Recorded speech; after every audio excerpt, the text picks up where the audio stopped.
Paul Biya, est-il capable de conduire... Ce n'est pas vous qui posez les questions. Mais vous n'êtes pas pour parler des hommes politiques qui ne sont pas si. D'abord, ce n'est pas vous qui posez les questions. 7,00 sur 10. Tu as quand même travaillé, non? Mais tu n'as pas atteint la moyenne. En 40, Paul Biya gouverne le Cameroun, vous avez été le poumon d'Assine à Ito. Et pourquoi lui, il faisait travailler à Ito? À Ito, il le faisait travailler à la fois, je veux dire. Il avait l'énergie. Il avait tout venu de sortir fraîchement de l'école. Et si le Cameroun marchait, à partir de sa mobilité, sa vitesse de croisière du cerveau. Bon, et par ça, il avait le fouet, il tapait. Mais Paul Biya, lui, quand il a pris le pouvoir, le bon monsieur a plutôt croisé les pieds, il a croisé les bras, il a dit faites. Il a voulu sortir pour créer, il n'a fait que parler, crier ou se pleurer ou se lamenter. C'est pourquoi le Cameroun, il n'a pas eu le mérite qu'il devait normalement avoir. Malgré tout cela, nous n'avons pas de problème avec lui. On a des problèmes avec ceux qui, normalement, parce que Paul ne devait pas être à la fois ministre du Transport, ministre de la Santé, policier, gendarme. On aura des problèmes avec ceux qui ont eu également les mêmes largesses, les mêmes possibilités, pouvoirs moyens pour pouvoir travailler, mener le Cameroun à bien et ils ne l'ont pas fait. Alors c'est ceux-là qui poussent donc Paul Biya à se représenter. Et c'est pourquoi un auditeur a dit, même moi je pense qu'il croit tromper le président. Mais le président, donc comme sage, lui, il voit leur pensée un an avant même qu'il ne commence à réfléchir. Alors, lui, il a compris. Il est couché. Vous savez qu'il passe beaucoup plus de temps dans Mbomeka au village maintenant qu'ici à Yaoundé au palais, non? Donc, lui, il a déjà préparé son lit là. Et il mange bien ce qu'il aime bien manger. Le Namundo. Et l'autre là, qu'on appelle quoi là, le Ndimizong. Lui n'a plus là-dedans. Il ne va pas se présenter, je le reprends, et il ne va pas les permettre non plus de se présenter. D'accord. Il les aura rendus donc ce qu'ils lui ont fait. D'accord. Parce qu'ils ont tout fait pour le noircir. Ok, merci. Pour que lui n'ait pas la bonne mention. Ok. Pour qu'il sorte au D'accord, c'est bon. Maintenant, c'est eux qui seront maintenant présentés selon l'accès à la vindicte populaire. On va les manger. Ok. Donc, pour finir, pour chuter en disant que si jamais ils veulent pousser le président, parce que lui-même, je vous ai dit. Allons-y très rapidement. Vous n'avez plus de temps. Ce sera une provocation. Et le peuple camerounais va se lever pour aller dans les urnes. Et les urnes qui ne seront jamais truquées. Qu'il n'y aura jamais de fraude. Si quelqu'un, quel qu'il soit, et je vous assure encore que c'est le ressenti, les propres militants, les vrais. Voici un au moins, je laisse les autres. Voici Teller Onana, qui est déjà une voix de perdu pour le RDPC. Il ne votera jamais, même si le président arrivait donc à se présenter, par exemple, il ne votera jamais. Il y en a comme ça, donc, des milliers de militants qui vont pas voter parce que lorsqu'il n'y a pas le courant électrique, même le RDPC, les membres du RDPC sympathisants vivent les coupures. Quand il n'y a pas l'eau, ils vivent la même chose, subissent comme nous autres. Donc, vous allez voir que tout ce que vous voyez là, c'est le folklore. Dès qu'on va prononcer que tu vas voir même les gens, il y aura quelque chose. D'accord, merci. Les gens vont se trouver même le bulletin du RDPC, vont se voir le bulletin de Cyprien qui va soit se mettre derrière Cabral, PCNR.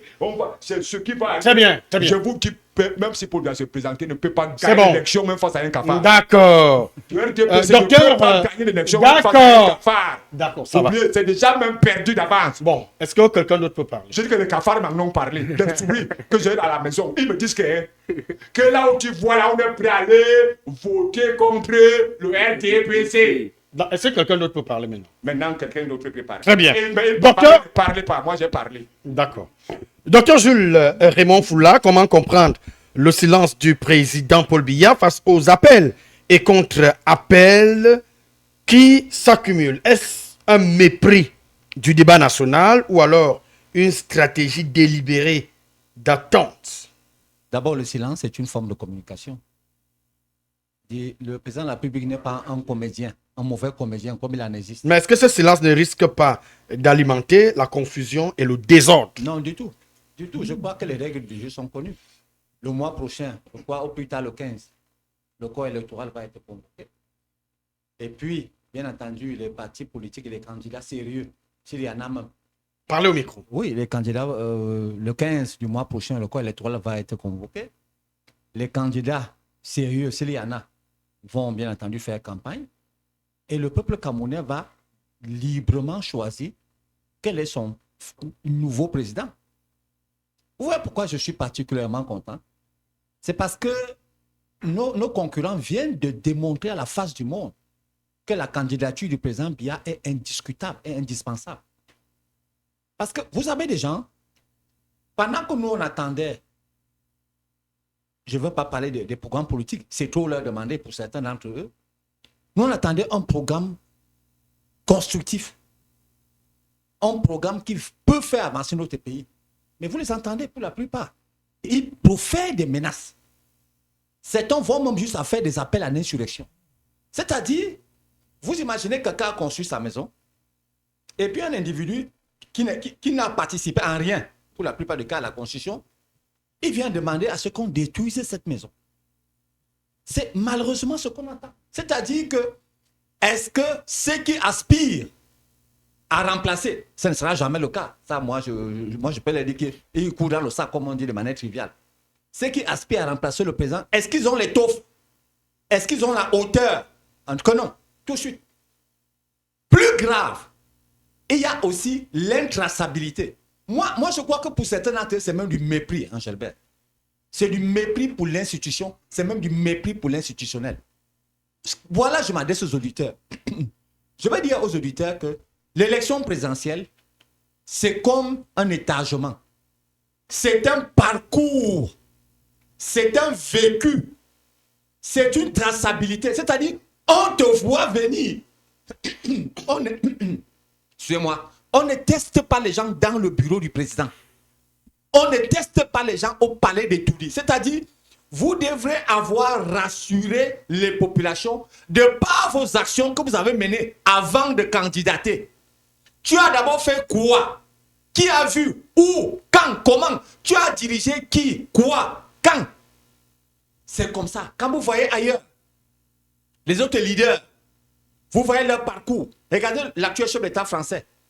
C'est vrai que pour certains, ce n'est pas un modèle. Je ne veux pas juger les chefs d'État étrangers. Regardez les autres chefs d'État. Allez en Afrique du Sud avec le président Ramaphosa. Allez au Libéria avec George Weah. Allez ailleurs. Vous verrez que dans la plupart des cas, c'est un parcours. C'est l'arrivée à la présidence publique et le résultat d'un parcours. Ce que je veux aussi dire, c'est quand même la naïveté de certains de nos concurrents. Vous n'allez pas demander à nous, les militants, comme l'a si bien dit le docteur Zanga tout à l'heure, un parti politique sérieux a trois ambitions. D'abord, il faut conquérir le pouvoir démocratiquement. Il faut le manager démocratiquement. Et il faut le conserver démocratiquement le plus longtemps possible.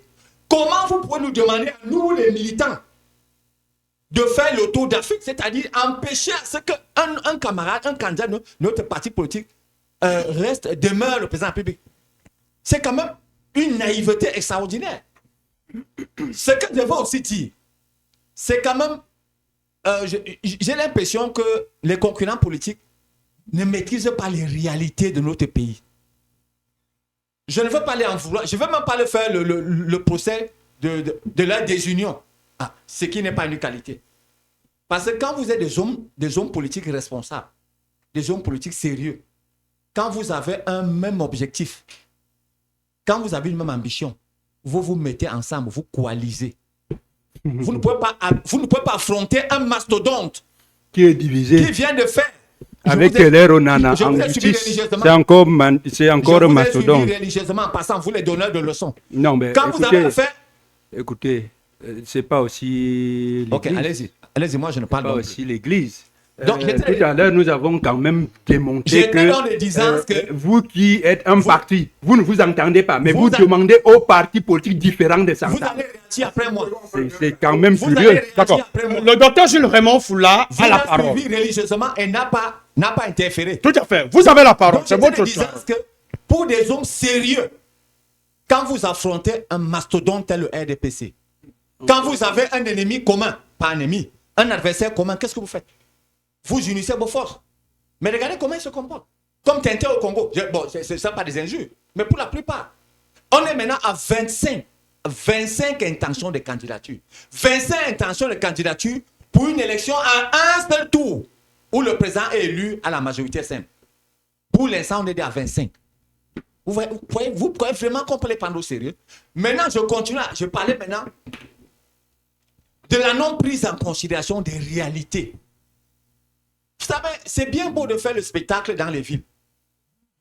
Est-ce que le vote est même urbain? Je ne veux pas être le conseil. Est-ce que ces messieurs sont connus dans l'arrière-pays? Est-ce que ces messieurs sont connus dans les zones de réserve en voie? Est-ce que ces messieurs ont un programme politique attractif du nord au sud? Est-ce que ces messieurs ont fait le tour du pays? Je ne parle pas du président oligarque ici. Est-ce qu'on les connaît au lac Tchad? C'est parce qu'on ne nous connaît pas au lac Tchad que vous serez même battu. Parce que là-bas, c'est des zones que vous avez abandonnées. C'est là-bas où on va vous s'exprimer. Est-ce que vous connaissez au nord-ouest? C'est en ville qu'on peut vous laisser parce que le courant est sud-ouest. Là-bas, en Brousse. Est-ce qu'on vous connaît même, si vous permettez qu'on parle? Là-bas, il n'y a même pas d'électricité. Qu'est-ce qui va nous pousser à voter? Est-ce que vous pouvez calmer un peu ces messieurs? Il va vous voter comment? Est-ce que vous pouvez calmer ces messieurs? Non, pas pendant 20 ans, 40 ans. Il va vous voter comment? Laisse l'autre là. Vous faites un mauvais théâtre. Toi, tu as dit maintenant de faire, on parle de nous, tu parles de nous. Nous sommes pas même de vous. Moi, je parle. Tu dis que nous n'avons pas. Je vous parle du nom. Et je le démontre. Vous avez quelle réalité? Et je suis en train de démontrer. Vous ne parcourez que cette zone parce que de façon Monsieur Fama. Vous faites quoi? Si vous ne voulez pas qui a fait quoi? Si vous ne voulez pas calmer ces messieurs, moi je suis venu en débat d'homme responsable. Je dis que tu ne parles de UNDP, c'est l'actuellement. Je ne suis pas venu faire des... On te pose la question sur Paul Biya. Est-il capable de conduire et de... Ce n'est pas vous qui posez les questions. Mais vous n'êtes pas pour parler des hommes politiques qui ne sont pas si. Qu'est-ce que vous avez? D'abord, ce n'est pas vous qui posez les questions. Et je suis pas... Vous êtes candidat où? Monsieur Fama, je vais être ferme. Si vous ne calmez pas ces messieurs, moi je vais me lever, je vais partir. Non, c'est pas sérieux. Non. Attends, non. Vous avez. Non. De dire combien attendez, remettez-moi la parole, je vais vous la remettre. Attendez. Patrice Sona. Docteur Jules. Non, écoutez. Docteur. Monsieur a parlé, moi, je ne ferai jamais un débat avec un sale type. Je l'ai écouté. Non, on ne va pas accepter ça. Écoutez. Je vais vous retirer la parole pour les deux. Écoutez, je l'ai écouté, monsieur. D'accord. Docteur. C'est pour ça que tu es Docteur. Toi, tu es Patrice Sona. Je suis pour ça. Patrice Sona. Patrice. Non, on ne va pas arriver jusque là. Remettez-moi la parole, je vais vous la remettre, c'est tout. Donnez-moi la parole, je vais vous la remettre. D'accord, non. Attendez. Docteur, Patrice Sona. Pas possible. Non, vous avez écouté. Non, attendez. Patrice Sona. Alors, Lino sans couper le micro de Patrice Sona. Il ne va plus. Non. Vous êtes sanctionné, vous n'allez plus parler jusqu'à la fin. Non, docteur. Votre micro ne passe pas. Votre micro ne passe pas. Ouvrez le micro de. Non. Ouvrez. Non. Écoutez. Patrice Sona. Non, Patrice Sona. C'est moi qui vous ai invité ici. Et vous devez suivre uniquement moi. Non, écoutez. Vous avez pris la parole alors que c'était son moment. Vous voulez que j'ouvre le micro? Vous voulez que j'ouvre le téléphone? Les auditeurs vous disent ce qui se passe? Non, écoutez.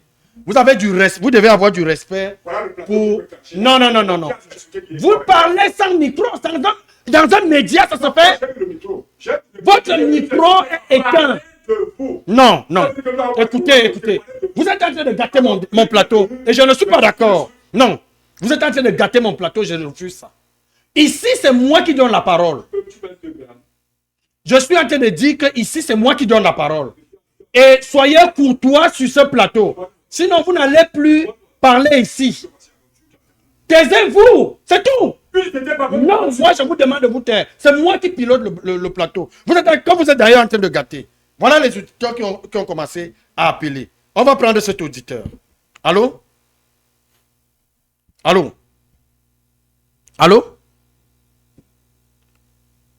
y a un auditeur? Alors, j'aimerais qu'on respecte ce plateau comme je vous respecte individuellement. Chacun d'entre vous, vous bénéficiez d'une considération dans mon cœur.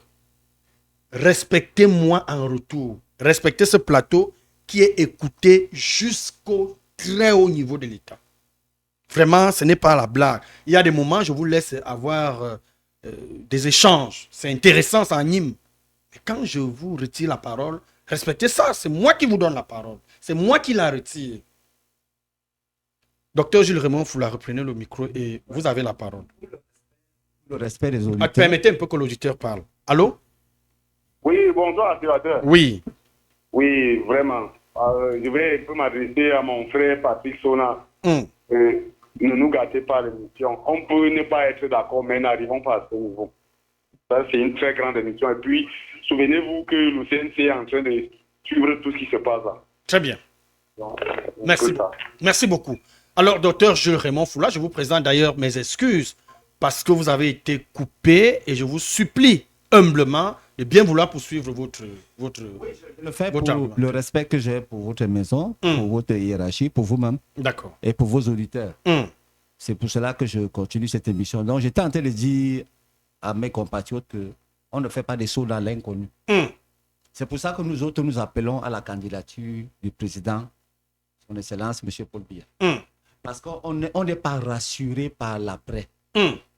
C'est-à-dire, pour nous, on aimerait voir quelqu'un qui a d'abord fait ses preuves et quelqu'un qui peut amener ce pays vers des grands sommets. C'est-à-dire quelqu'un qui peut nous promettre des lendemains meilleurs. Quelqu'un qui ne vient pas menacer les gens. Quelqu'un qui ne vient pas menacer de tuer tout le monde. Tout à fait. Quelqu'un qui n'est pas menacé, pas un pyromane. Parce que personne ne peut dire que l'œuvre du président Biya a été parfaite. Mais ce qu'un homme politique, je n'ai pas de conseil à donner à quelqu'un, ce qu'un homme politique sérieux doit dire, c'est que le président a peut-être fait sa part et nous, on va partir de là pour faire mieux. Or, malheureusement, ce n'est pas ce qu'on entend. Et je voulais aussi dire, rappeler aussi à certains jeunes qu'il ne faut pas prêter le flanc à certaines manœuvres. Parce qu'en politique, les gens oublient très, très difficilement. C'est pour ça que des gens, je ne dis pas qu'il faut être rancunier en politique. Mais lorsque vous commencez à prendre un certain nombre d'attitudes, un certain nombre de comportements, si l'élection se déroule comme vous n'aviez pas prévu, vous gâtez tout. Et vous mettez le feu et les survivants viennent arranger le pays. C'est même pas exactement ce que je voulais dire, Angélbert.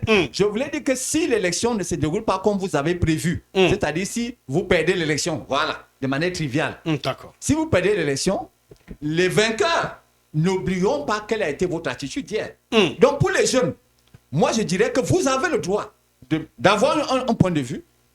Vous avez le droit d'avoir une opinion publique. Vous avez le droit de voter d'ailleurs. Vous allez voter. Mais faites les bons choix. Les choix qui rassurent.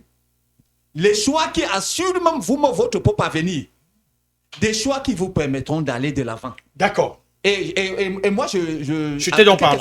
Quelques secondes, je dirais aux jeunes que l'élection présidentielle, nous sommes en processus de décentralisation. On va vers. C'est-à-dire que les conseils régionaux, les mairies de villes, les mairies de communes, si le processus est mené à terme, si le processus est accéléré,